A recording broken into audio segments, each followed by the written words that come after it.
Alors, je te salue dans le nom précieux de Jésus. Je suis ravie de te retrouver, bien-aimé, une fois de plus.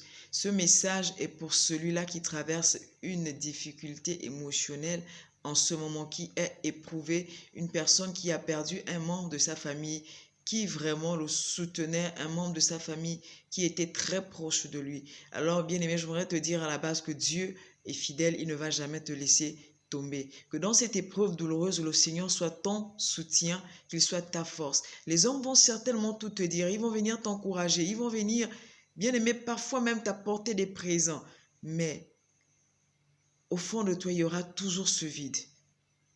Et celui qui est capable de combler ce vide, c'est Dieu. Celui qui est capable de te rappeler que de la poussière tu as été tiré, de la poussière, cette personne qui t'a laissé, cette personne qui est repartie dans la poussière, a été créée par Dieu.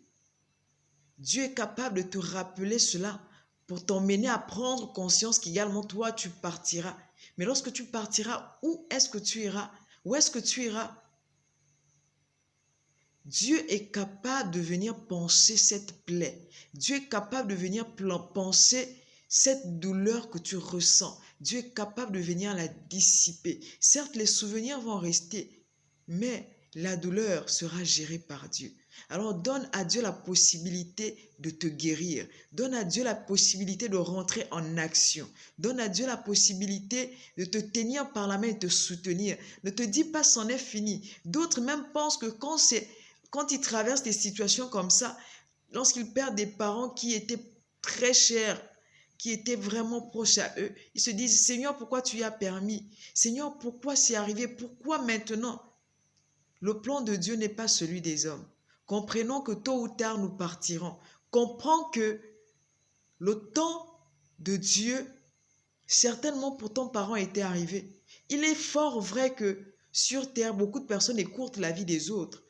Mais comprends que de la poussière, on a été tiré, de cette poussière, on repartira. Et là, j'aimerais te dire, bien-aimé, que cette expérience de vie te forge et te rapproche davantage de Dieu.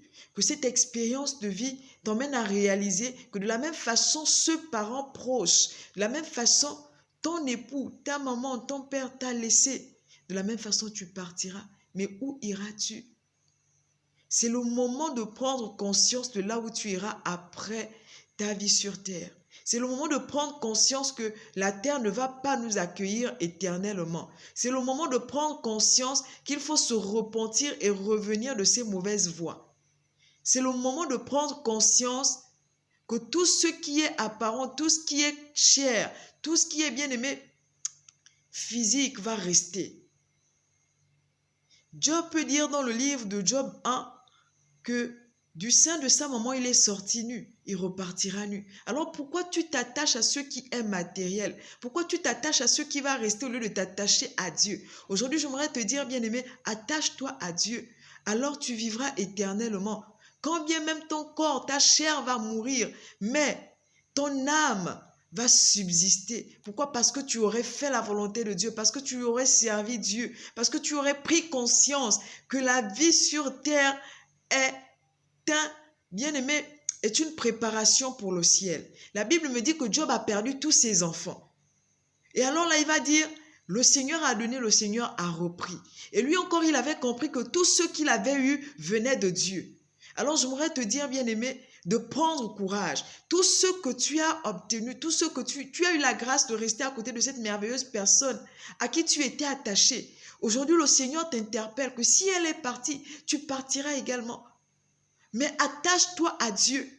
Dans cette épreuve difficile, ne pense pas au suicide, que le suicide soit loin de toi au nom puissant de Jésus. Que la force de Dieu soit ton partage. Les hommes vont te consoler, mais la consolation des hommes n'apportera rien. Il n'y a que Dieu qui est capable de te consoler. Le meilleur réconfort, c'est Dieu. La meilleure solution à ta difficulté, à ta douleur en ce moment, c'est le Saint-Esprit. Dis, Saint-Esprit, sois mon soutien. Saint-Esprit, sois ma force. Alors il saura te consoler, il saura te soutenir. La Bible me dit que le Saint-Esprit a la fonction de consolateur. Alors qu'il te console maintenant que tu es éprouvé.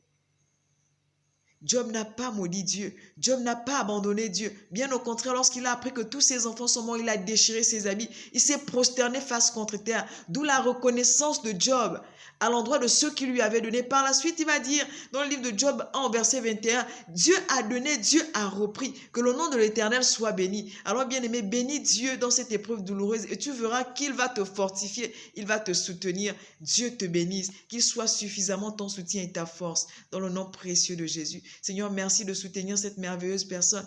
Merci de prendre soin de ses émotions. Merci de prendre soin de la suite de des événements de sa vie. Règne en majesté. Je te fais confiance, oh Dieu. Ne permets pas qu'elle aille à la dérive, mais permets, oh Dieu, que cette personne se rapproche de toi davantage, compte tenu de cette épreuve qu'elle vient de traverser, oh Dieu. Tu es fidèle et je compte sur toi, mon Dieu, mon roi. Sois élevé dans le nom précieux de Jésus. Que le Seigneur te bénisse et qu'il te sécurise. Amen.